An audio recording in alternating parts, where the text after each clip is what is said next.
You see what's going on? Yeah, it's too late.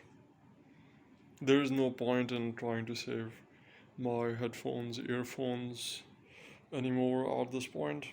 I'll uh, just sit and watch them patiently get destroyed.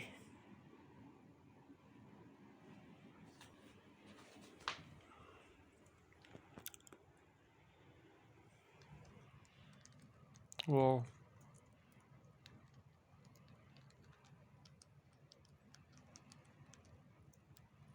I mean, he's beating it like he has some personal grudge against them.